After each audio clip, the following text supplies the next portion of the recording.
오늘 예배드리는 여러분 모두에게 하나님의 크신 축복과 은총이 함께하기를 축원합니다. 오늘은 종려주일입니다. 이 종려주일이 지나고 나면 이제 한 주간 우리가 고난주일을 맞이하게 되는데, 이 고난주간이 지나면 우리가 기대하던 부활절이 돌아옵니다. 이번 부활절 우리 25% 우리 정원에 우리 25%가 함께 모여서 예배드릴 수 있도록 허락이 났어요. 우리 교회는 25%가 하면 90명이 함께 한 번에 예배드릴 수 있는 그런 공간입니다. 그래서 90분까지 예배를 드릴 수 있도록 허락이 났기 때문에 다음 주간이 정말 기다려지고 여러분들 많은 분들 얼굴을 뵙고 함께 예배드릴 수 있는 그날이 오늘 얼마나 기쁘고 감사한지 하나님께 영광 돌립니다. 특별히 이 순환주간 우리가 부활절을 준비하면서 맞이하는 순환주간 특별히 기도에 집중해 주시고 이 땅의 모든 악한 바이러스들이 다 사라지는 축복이 있기를 우리 함께 기도할 수 있기를 바랍니다. 기쁜 소식은 4월 1일부터 50세 이상 되시는 분들은 사인업을 하고 누구든지 어떤 신분에 관계없이 캘리포니아에 거주하는 모든 분들에게 이제 백신이 공급이 된다고 합니다. 그리고 15일부터는 16세 이상 된 우리 캘리포니아에 거주하는 모든 분들에게 백신이 공급이 된다 그래요. 여러분들 아직 백신을 받지 못하신 분들은 이제 4월 1일이면 이번 주간이잖아요. 우리 꼭 사인업 하셔서 백신을 받으시기를 바랍니다. 백신을 받으시는 것은 나의 건강, 나를 보호하기 위해서만이 아니라 타인을 배려하고 타인을 우리가 건강을 지켜주기 위해서도 받아야 됩니다. 왜냐하면 우리가 No Barrier 지난 우리 금요일 날 게빈 뉴섬 주지사가 이렇게 나와서 브리핑을 하는데 No Barrier, 누구도 이게 차별하지 않고 다 백신을 놔주는 이유는 나는 백신을 맞았는데 어떤 사람 차별을 시켜도 백신을 안 놔줘서 그분이 코로나 걸려도 그분이 다 퍼뜨리면 소용없잖아요. 그래도 백신을 맞는 거는 나의 건강을 위한 것도 있지만 남의 건강을 케어하는 의미에서도 우리 모두가 함께 백신을 맞고 안전한 상태에서 함께 예배드리고 또 함께 일터에 나가고 그런 의미에서 우리 백신이 공급이 되니까 일에 참여해 주시면 참 좋겠습니다. 오늘은 종려주일입니다. 종려주일을 생각하면서 지난 한 해를 지나온 여정을 뒤돌아보면서 종려주일을 맞이할 때 너무나 감동이 큰 종려주일이라 이런 생각을 합니다. 우리가 평생 교회를 다녔기 때문에 종려주일의 의미를 모르는 분은 없으리라 생각합니다. 이거는 예수님께서 3년간 공생애를 마치고 마지막 한 주간 예루살렘에서 사역을 하십니다. 나머지는 갈릴리를 중심으로 사역을 하셨죠. 마지막 일주일의 사역을 예루살렘에서 하시고 십자가에 달려 죽으시는데 그 마지막 십자가 사역을 이루고 인류의 모든 죄를 용서하시고 하나님의 그 뜻을 이루시기 위해서 예루살렘에 들어가실 때에 예루살렘의 가장 밑바닥에 살던 민초들이라고 하죠. 우리가 그레스루트라고도 얘기를 하는데 이런 민중들, 가난한 민중들이 이렇게 팜트리, 우리가 팜트리는 이스라엘에 어디나 있었던 그런 트리인 것 같아요. 쉽게 꺾을 수 있는 트리. 우리나라 시골로 말하면 소나무가지를 꺾어서 이렇게 호산나 다윗의 자손이여 우리를 구원하소서 하고 찬양을 했던 그런 것을 기념을 해서 우리는 종려주일이라 이렇게 얘기를 합니다. 그런데 이번 종려주일을 묵상하면서 정말 종려주일이 주는 의미가 너무나 크구나 이런 생각을 해보게 되었습니다. 만약에 세상의 구원자라면,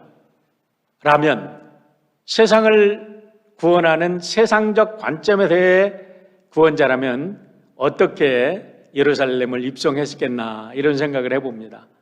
그런다면 아마 칼과 빛나는 창을 가지고 많은 군대들이 갑옷을 입고 말들을 타고 이렇게 마칭 밴드에 맞춰서 트럼펫을 불면서 거기에 왕은 백마를 타고 그 백마 위에 멋진 안장 위에 보석이 잔뜩 박힌 그 안장 위에 서서 면류관을 쓰고 막 이렇게 왕을 찬양하면서 아마 예루살렘에 들어갔지 않았을까 이런 생각을 합니다. 로마 군대들이 그랬죠. 로마의 장군들이 개선하고 들어올 때, 개선문을 통과할 때 그렇게 했죠. 그런데 우리 예수님은요, 보면 너무나 아이러니컬합니다. 인류의 구세주이신 예수님께서, 여러분 동물 중에서 가장 온순하다가는 가장 낮은 나귀 새끼를 탑니다. 나귀 새끼는요, 키도 작아요. 볼품이 하나도 없어요. 그런데 그 위에 안장이라고 놓여 있는 것은 그 예루살렘에 가난하고 갈릴리로부터 따라온 가난한 백성들이 자기의 겉옷을 벗어서 안장을 만들어 주신 거야. 얼마나 초라하겠습니까?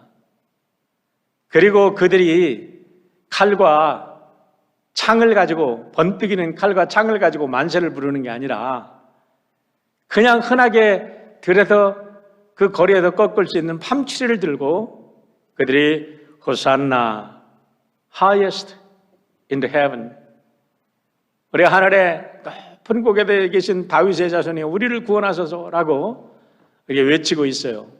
이 장면은 인류의 진정한 평화와 공의와 사랑을 펼칠 수 있는 인류 구원의 역사는 예수님 말씀대로 칼이 아니라는 겁니다. 총이 아니라는 겁니다. 원자 폭탄이 아니라는 겁니다.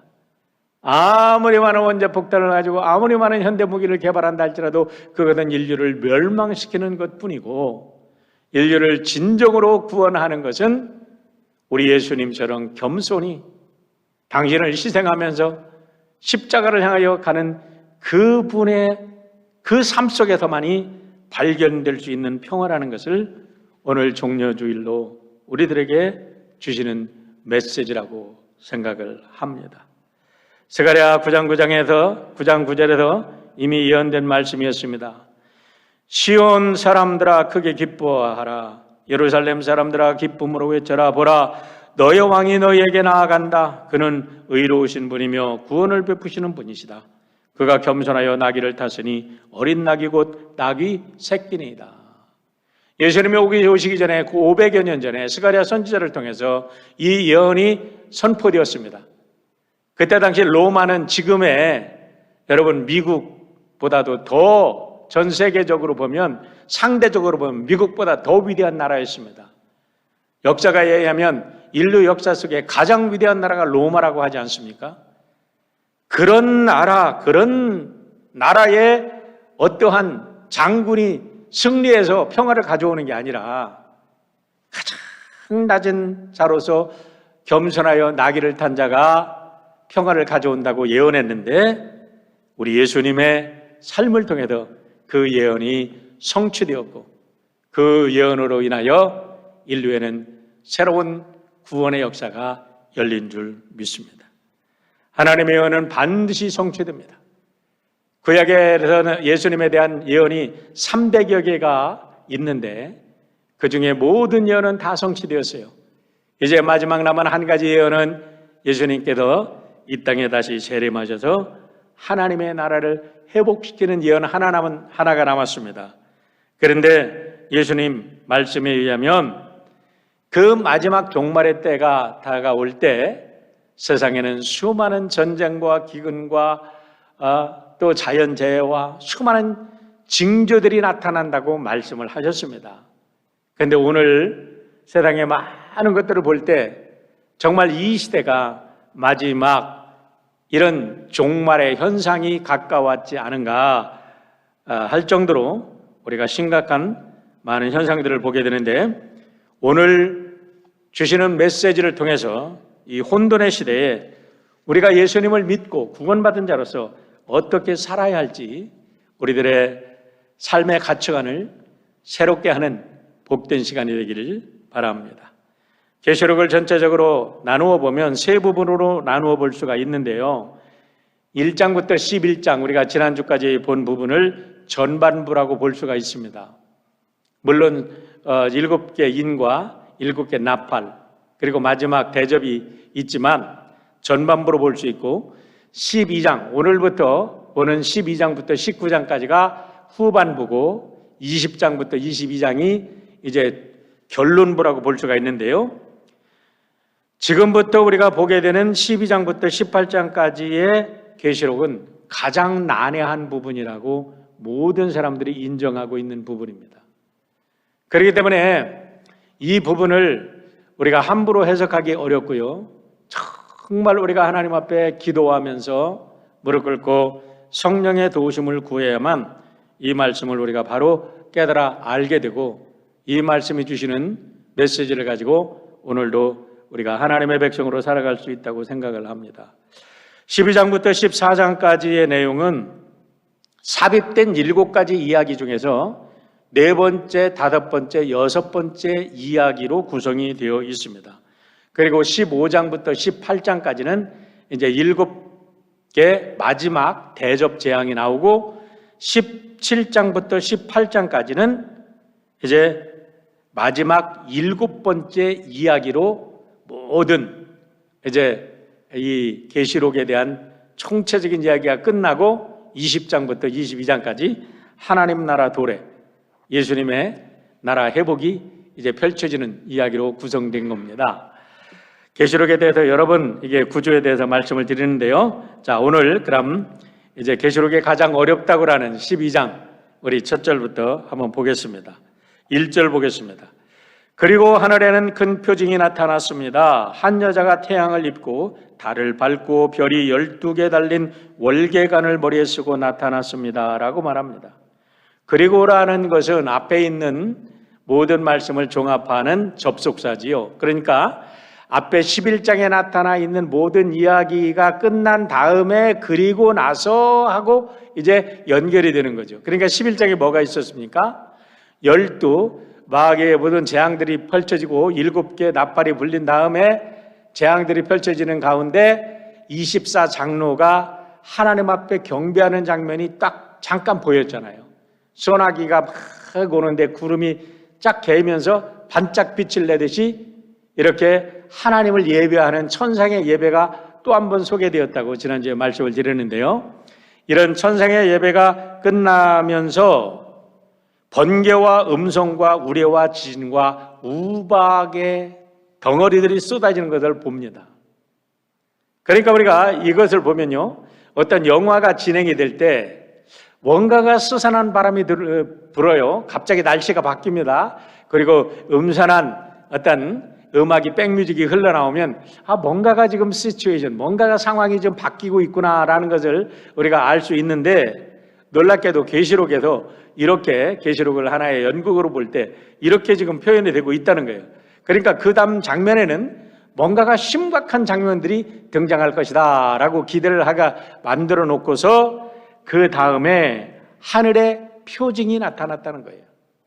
그 다음에 하늘에 큰 표징이 나타나게 되는데, 이거를 개역성경에는 이적이라고 표현이 되는데 단순한 미러클이 아닙니다.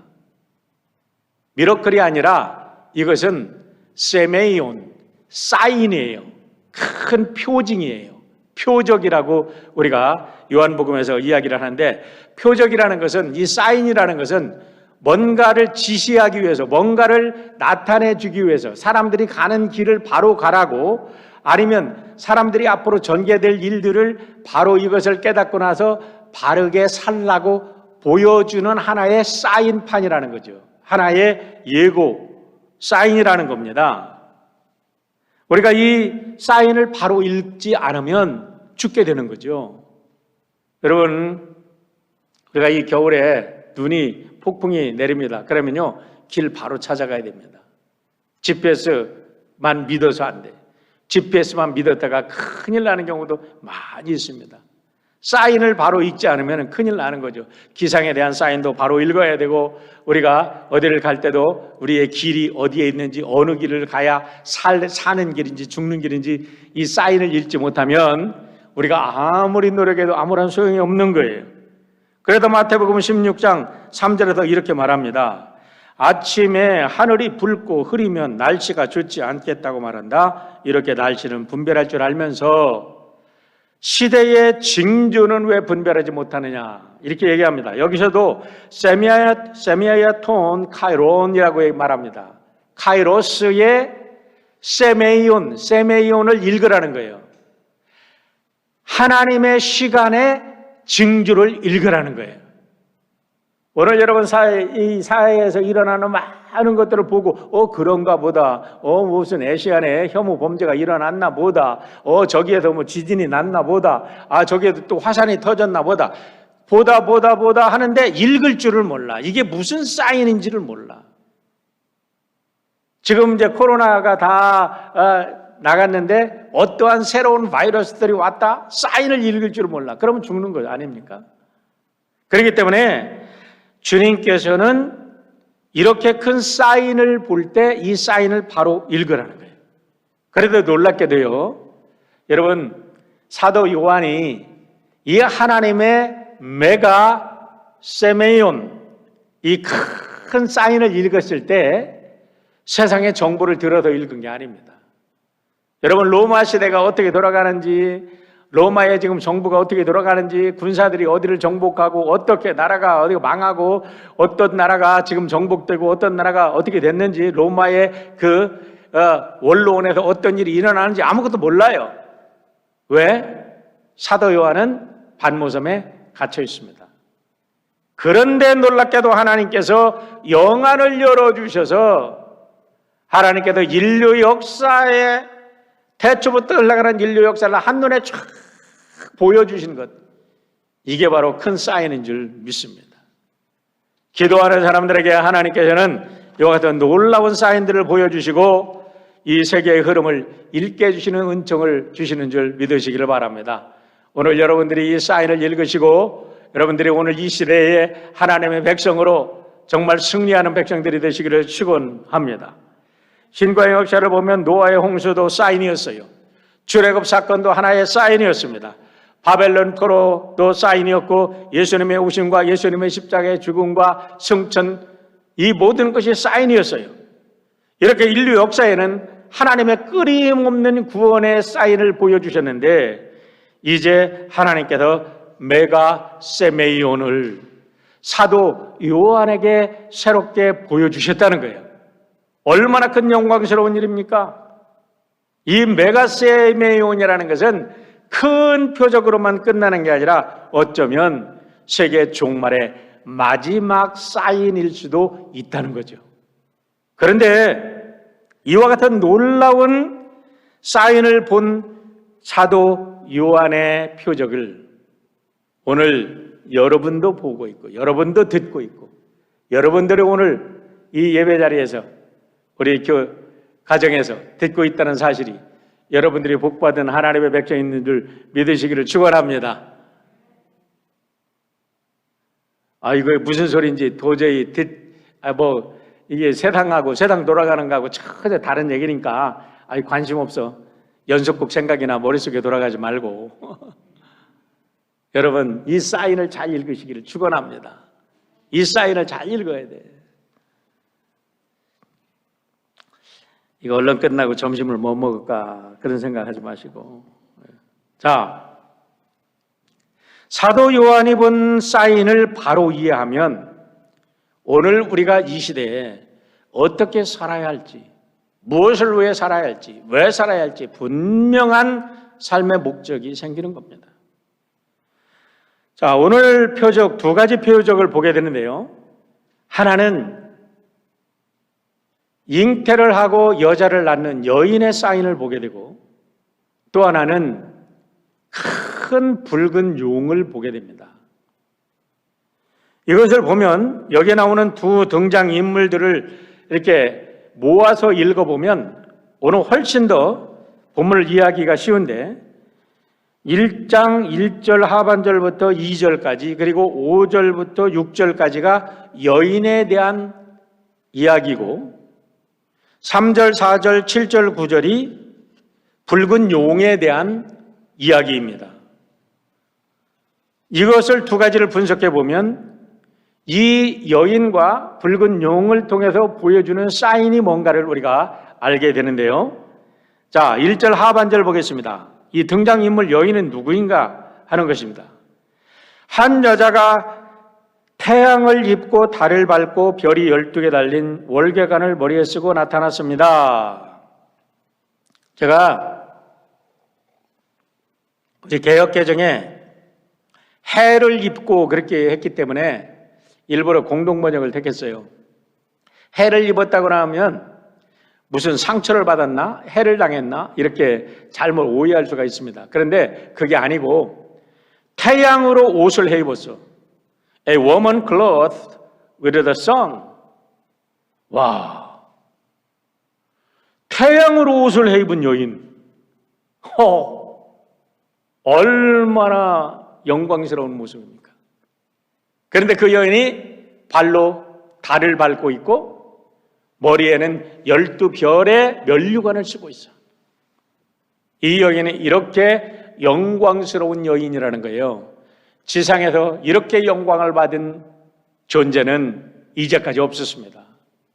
그런데 이만큼 영광스러운 모습으로 지금 나타난 여인이 2절에 보니까 이 여인의 정체가 나타납니다.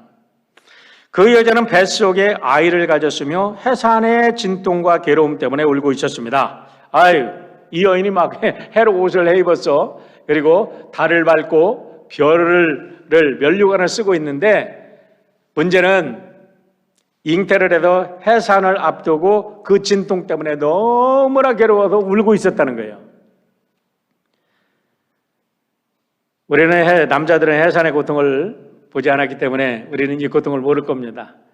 우리 어머니들은 이 고통을 아시겠죠? 그런데 참 신비한 게 해산의 고통은 그때뿐이라 그래요. 잊어버린다 그래요. 그래도 또 아이를 낳는다 그러는데 어쨌든 해산의 진통이 너무나 괴로워가지고 울고 있는데 이 의미는 뭐겠습니까? 이거는 뒤에 우리가 알겠지만은 이만큼 이 여인이 앞으로 출산하게 될 아이가 귀한 아이라는 겁니다. 너무나 귀한 아이예요. 너무나 큰 아이야. 어떤 아이냐면 인류 만물을 다스릴 메시아예요. 메시아를 낳을 여인이에요. 그런데 왜 또 여인이 울고 있냐라는 것을 부정적인 측면에서 해석을 해보면 이 여인이 아기를 낳기만 하면 사탄 마귀가 그 아기를 잡아먹으려고 호시탐탐 입을 벌리고 눈을 부릅뜨고 기다리고 있기 때문에 지금 이 여인이 울고 있다는 거예요. 자, 5절 말씀 보세요. 마침내 그 여자는 아들을 낳았습니다. 그 아기는 장차 쇠지팡이로 만국을 다스릴 뿐이었습니다. 벼랑간 그 아기는 하나님과 그분의 옥자가 있는 곳으로 들어 올려갔고 그렇게 말합니다. 이 아기가 어떤 아기라고요? 만국을 쇠지팡이로 다스릴 뿐이라는 거예요. 이것은 구약에서 이미 예언된 말씀입니다. 시편 2편 7절로 9절의 말씀 보세요. 내가 여호와의 명령을 전하노라. 여호와께서 내게 이르시되 너는 내 아들이라. 오늘 내가 너를 낳았도다. 너는 내 아들이라 하는 찬양이 있잖아요. 너는 내 아들이라. 이 아들이 누구의 아들이에요? 하나님의 아들이에요. 언제? 하나님이 나셨어요. 오늘. 내게 고라. 내가 이방 나라를 내 유업으로 주리니 내 소유가 땅끝까지 이르리로다. 이분은 천하 만물을 다스릴 왕으로 태어난 아기입니다. 내가 철장으로 그들을 깨트리며, 철장이 뭐예요? 하나님께서 주신 권위의 막대기입니다. 하나님의 권위로, 하나님의 공의와 정의와 사랑으로 이 땅의 모든 악을 깨트리고 하나님의 정의와 공으로 세상을 통치할 그 왕이 그 여인에게서 나온 거예요. 그런데 그 아기가 낳자 하나님께서 그 아기를 취하셨어요. 그래가지고 하나님의 보좌로 부르시고 예비된 보좌에 앉혀주셨어요. 하나님 보좌 옆에 앉혀주셨어요. 이분이 누구시겠습니까? 이제는 이 여인과 이 정체가 분명히, 이 아기의 정체가 분명히 드러나죠? 이 여인은 누구입니까? 그러고 보면 이 여인은요, 상징적인 인물이었어요. 어떤 인간을 말하는 게 아니라 하나님께서 아브라함을 택하셔서 온 땅에 하나님의 구원을 증거할 이스라엘 선민 공동체를 우리가 이 여인이라고 보면 되는 겁니다. 여러분, 하나님께서 아브라함을 택하셔도 이 구원 공동체를 통해서 메시아가 오기까지 얼마나 많은 시련과 고난과 산고를 겪었습니까? 지금 이 여인이 지금 잉태에서 산고 때문에 고통스러웠다는 것은요, 아브라함 시대부터 예수님이 오실 때까지 이스라엘 백성들이 당한 고난을 상징하는 거예요. 얼마나 많은 고난 속에서 예수님이 다윗의 후손으로 태어났냐 이 말이에요. 여러분, 예수님이 태어나실 때 보세요. 헤롯이 다 죽이려고 그냥 라마에 고통하는 여인들의 울음소리, 2살 이하의 모든 사람들은 갈릴리에다 다 죽였잖아요. 이게 사탄의 계략이었다는 거예요. 그럼에도 불구하고 하나님께서는 그 아이를 살려서 그 아이를 통해서 십자가를 지게 하시고 하나님의 구원 계획을 온 땅에 전가하셨어요. 그리고도 예수님을 취하셔서 하나님 나라로 부르신 거예요. 그러고 나서 6절을 보면요, 그 여인이 신분이 바뀝니다. 6절 말씀 보세요. 여기서 그 여인이 신분이 바뀌는 것을 정확하게 봐야 돼요. 그래야 오늘 우리가 교회 공동체가 어떤 공동체인지를 알게 됩니다. 그 여자가 광야로 도망쳤습니다. 그것은 하나님께서 1260일 동안 그 여자를 먹여 살리시려고 마련해 두신 곳이었습니다. 여러분, 여기서 우리가 여러 가지 모티프들이 나옵니다. 그건 뭐냐면 첫째 모티프를 보여야 되는 게 광야의 모티프입니다. 광야. 이 여인을 어디로 갔습니까?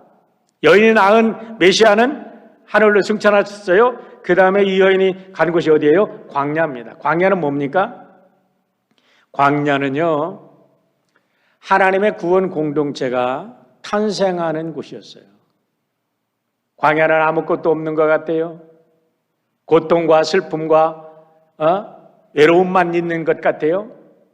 그런데요, 그래서 그곳에서는 하나님만이 소망이 되시는 분이에요. 여러분, 우리가 세계 인류 역사의 문화사를 읽어보면요, 우리가 그런 얘기를 하잖아요. 우리가 세계 4대 문명은 물이 있는 4대 강을 중심으로 해서 탄생했다고 하잖아요. 그런데 히브리 문명은 달라요.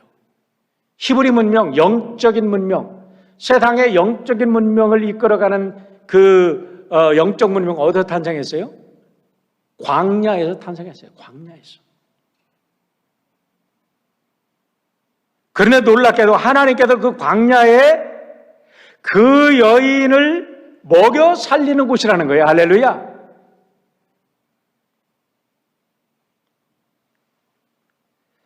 그런데 우리가 여기서 눈여겨봐야 될 게 뭐냐면 1260일이라는 거예요.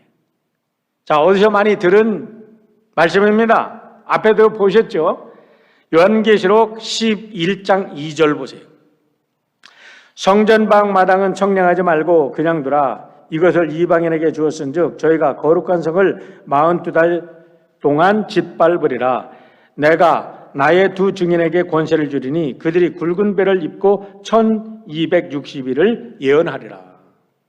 11장 2절에서 여러분 이거를 충분히 제가 설명드렸어요. 42달 광야입니다. 성전 밖이 광야예요. 세상이 광야예요. 우리가 살아가는 이 세상이 광야인데 여기에 이방인들에 의해서 42달 동안 이 세상이 짓밟힌대.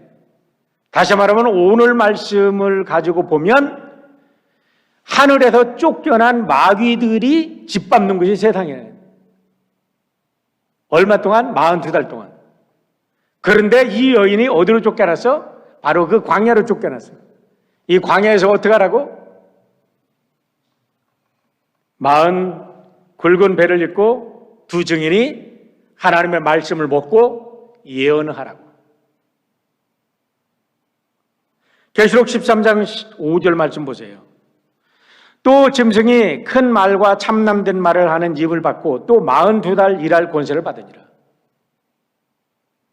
여러분, 얼마나 대조가 되는 말씀입니까?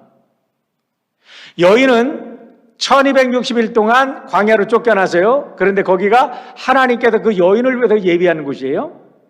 그런데 13장 5절에 보니까 그 1260일을 30으로 나누면 42달이 나오는 거야. 똑같은 날이야. 똑같은 날수 동안 하늘에서 쫓겨난 이 짐승이, 이 마귀가 참남한 말을 하고 큰 말을 하면서 권세를 가지고 세상을 유혹하고 세상을 혼란하게 하는 곳이 바로 이 땅이라는 거죠. 그래서 우리가 여기서 여인의 공동체가 분명히 밝혀집니다. 여인이라는 것은 누굽니까? 구약시대에는 이스라엘 선민 공동체를 의미하는 거고, 예수님이 이 땅에 오신 후에는 교회 공동체를 의미하는 겁니다. 그렇기 때문에 여기서 우리가 발견하는 것은 뭐냐면, 첫째는 여인의 사명이 중요한 거예요. 어디에 있든지 여인은 아이를 낳는 사명을 가지고 있습니다. 영혼을 구원하는 사명을 가지고 있는 거예요. 하나님의 말씀을 증거하고 하나님의 생명의 말씀을 온 땅에 증거해야 될 책임을 맡은 신앙의 공동체가 바로 여인이라는 거예요. 그런데 이 여인이 거할 곳이 어디라고요? 광야라는 겁니다. 천국에 가면요, 전도할 필요 없어요. 다 하나님 믿는 사람들인데, 하나님의 자손들인데, 하나님 나라가 이루어졌는데 왜 천국에 전도가 필요해요? 전도가 필요하고 우리에게 사명이 필요한 곳은 어디예요? 이 땅이. 악이 있으니까 선을 가지고, 미움이 있으니까 사랑을 가지고 우리가 이 땅에 하나님의 나라를 건설할 사명이 있는 거라는 거죠. 그런데 놀라운 것은 누가 먹여 살려요? 하나님이 먹여 살려요. 믿으십니까? 아멘. 아멘 좀 합시다. 아멘. 하나님이 먹여 살린다는 거예요. 그 광야 속에서. 이것을 믿지 못하니까 우리가 혼돈에 빠지고 실망하고 절망하는데, 여러분 절망하지 마십시오. 우리가 분명 예수 그리스도를 위해서 구원받았다면 우리는 어떠한 광야의 시련이 있다 할지라도 하나님이 보호하십니다.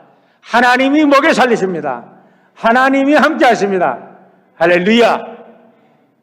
주님이 오시는 날까지 하나님의 백성들은 하나님이 지키십니다. 이것이 바로 오늘 여인을 통해서 우리들에게 주시는 하나님의 놀라운 메시지입니다. 자, 그러면 우리가 두 번째 등장인물인 붉은 용을 우리가 알아야 되죠. 왜냐하면 이것을 모르면요, 우리들에게 왜 하나님의 아들인데, 하나님의 딸인데 왜 우리의 삶 속에 어려움이 오지? 내가 왜 이렇게 잘 나가다가 왜 어려움을 닥치지? 하고 우리가 실망할 수 있어요. 하지만 이 마귀의 괴계를 바로 알게 되면 우리는 마귀를 쳐부술 수 있는 거예요. 자, 3절과 4절 보세요. 하늘에 또 다른 이적이 보이니, 표적이 보이니, 이 소리입니다. 보라, 한 큰 붉은 용이 있어 머리가 7이요 뿔이 10이라. 또 여러 머리에 7 왕관이 있는데 그 꼬리가 하늘의 별 3분의 1을 끌어다가 땅에 던지더라. 용이 해산하려는 여자 앞에서 그가 해산하면 그 아이를 삼키고자 하더니, 이거는 이제 구약 시대까지 말하는 거예요. 예수님 오시기 전까지 말하는 거예요. 그런데 여기서 나오는 용은요, 구약 시대에 보면 모든 게 용이라고 표현되는 것은 다 악한 사탄 마귀를 이야기를 하는 겁니다. 근데 사탄 마귀가 어떻게 생겼습니까? 붉은 핏빛이라는 거예요. 그리고 머리는 7이고 뿔은 10이고 왕관은 7개 썼어. 한번 보세요. 우리 전사님이 아주 좋은 그림을 뽑아놨어요. 그런데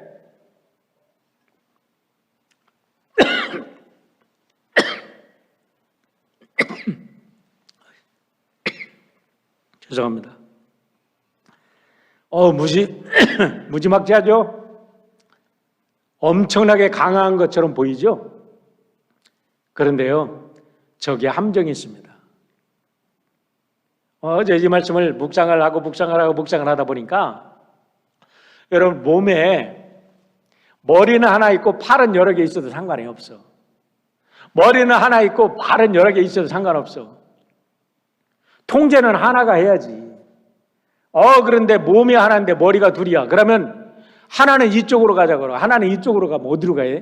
지들끼리 싸우지. 하나는 나달라고 하고 하나는 나달라고 하면 어떻게 돼? 자기들이 싸우지.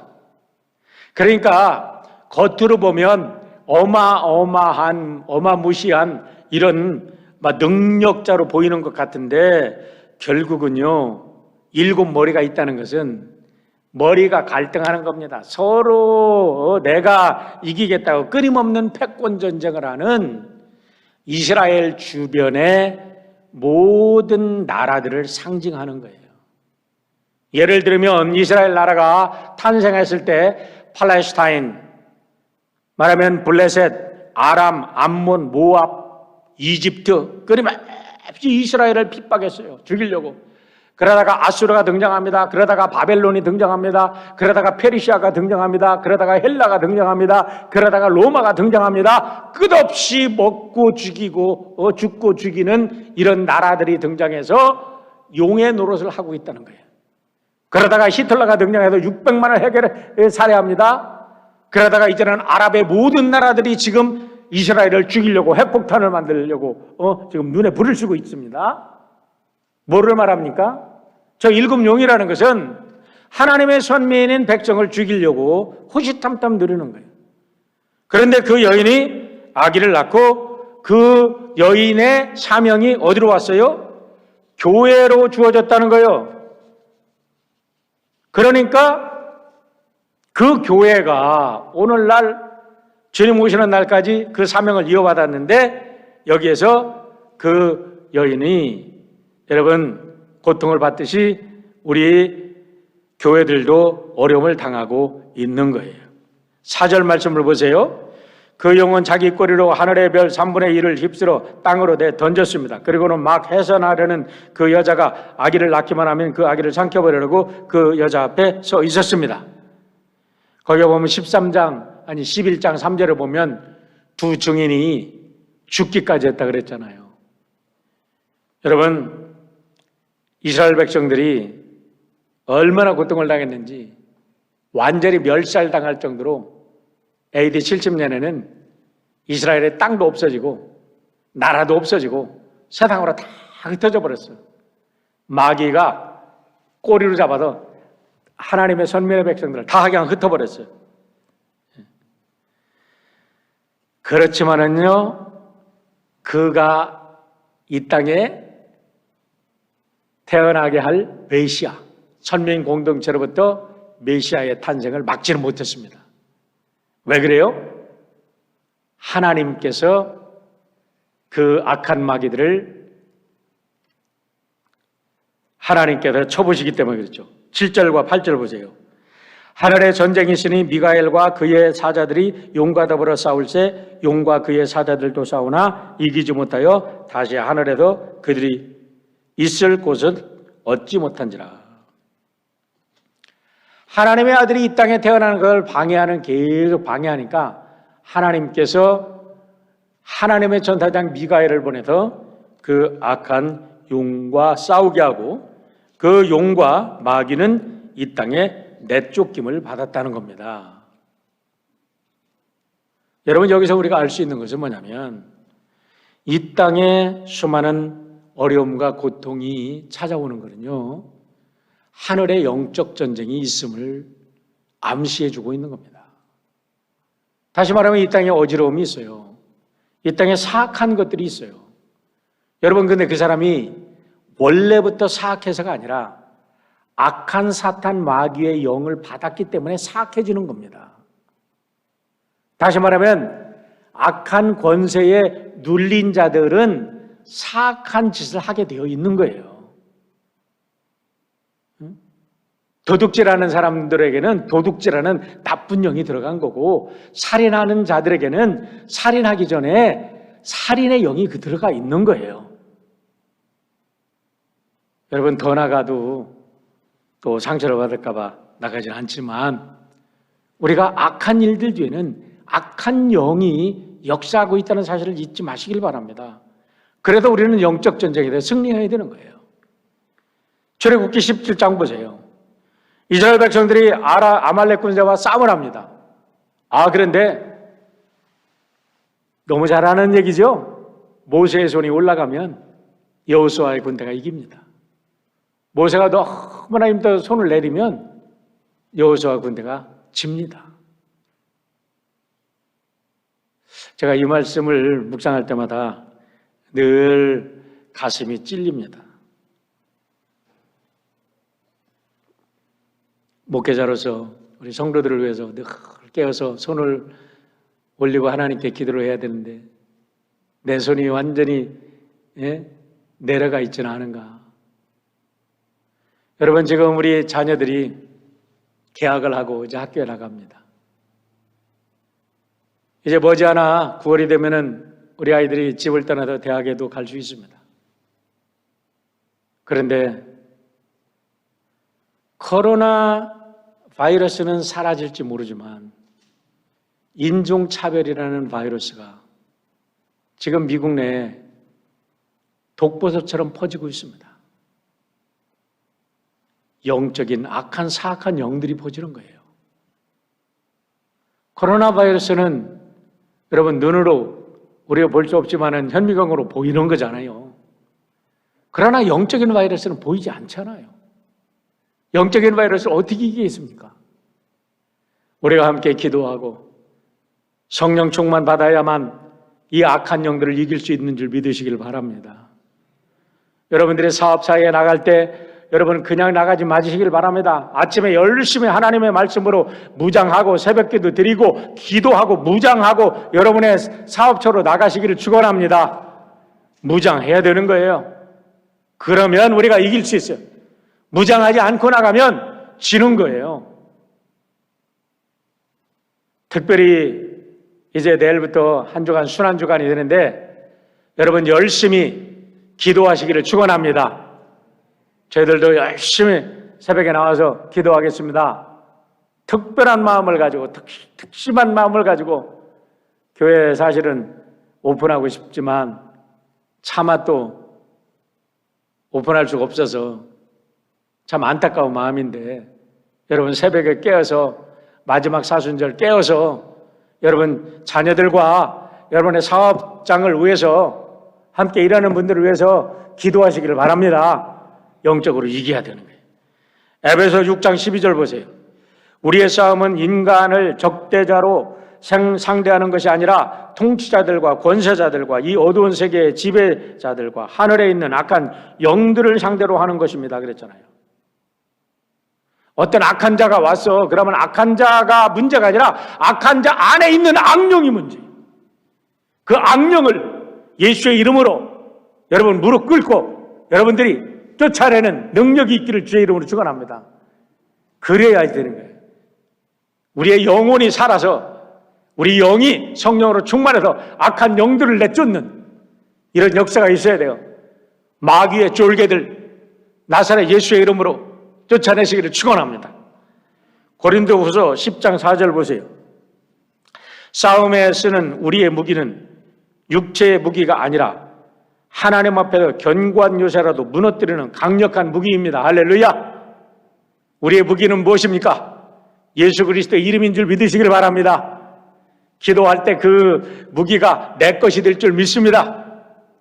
이걸 가지고 우리가 싸우는 거예요. 밖에 나가서 우리 살아가는 남편들이 정말 어떤 속에서 일하는지 한번 보세요. 이번에 임종 혐오 범죄가 있다 그래서 새벽에 특별히 제가 우리 어려운 센트럴 LA에서 우리 일하시는 우리 박 집사님도 계시고 우리 다운타운에 어려운 환경에서 일하시는 우리 성도들 특별히 생각하면서 많이 기도했습니다.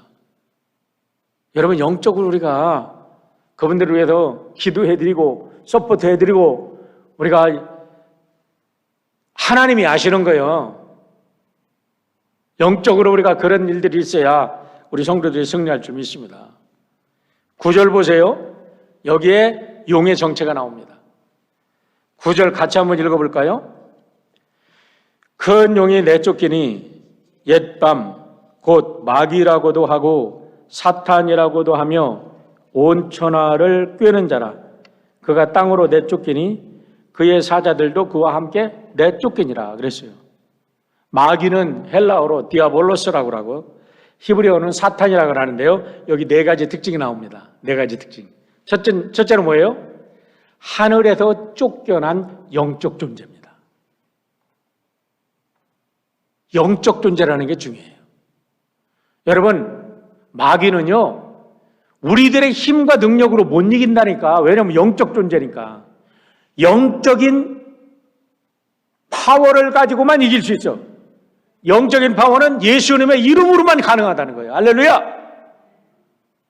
영적인 파워를 가지시길 바랍니다. 둘째는 천하를 꿰는 자라는 거예요.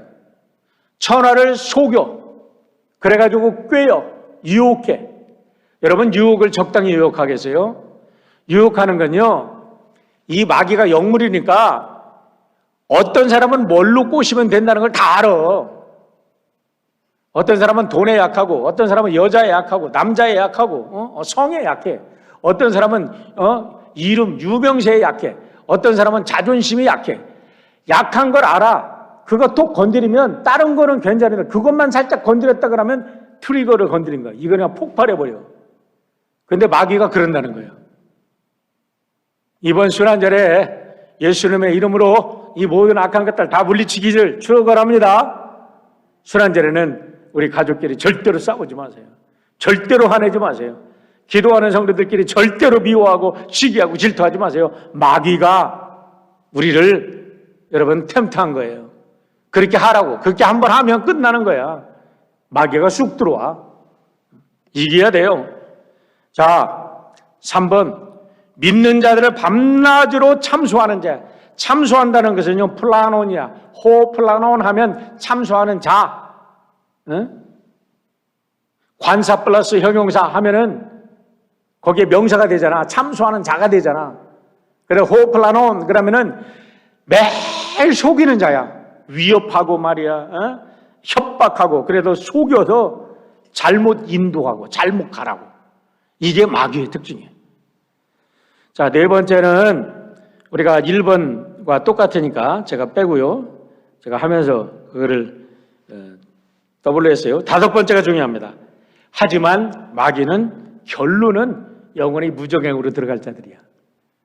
보세요. 어떤 자들이 무적행에 들어가나? 계시록 20장 10절입니다. 같이 한번 읽어볼까요? 같이 읽습니다. 시작. 그들을 현혹하던 마귀도 유황이 타는 불못에 던져졌습니다. 그곳은 짐승과 거짓 예언자가 있는 곳이며 거기서 그들은 밤낮 끊임없이 고통을 당할 것입니다. 짐승과 거짓 예언자들, 그 졸개들 다 들어가서 밤낮 끊임없이는 영원히 불구덩이 속에 들어간다 이거예요. 누가? 마귀에게 속한 자다. 그렇기 때문에 여러분, 마귀는 대적하면 이기는 줄 믿습니다. 무서워하면 먹혀요. 대적하면 이겨. 뭘로 대적해요? 내 힘과 능력이가 아니라 예수의 이름으로, 영적으로 대적해서 승리하시는 여러분 모두가 되시기를 축원합니다. 오늘 이 땅이 우리 하나님께서 우리에게 맡겨준, 우리를 먹여 살리기 위해서 맡겨주신 땅임을 믿으시고 42달 1260일은 우리는 모릅니다. 그 시간도 상징적이기 때문에 언제까지 끝날지 모르지만 반드시 그날은 하나님이 정하신 카이로스의 때에 모든 것이 끝나고 주님의 나라가 임할 줄 믿습니다. 여러분 모두 승리하시기를 주의 이름으로 축원합니다. 기도합니다.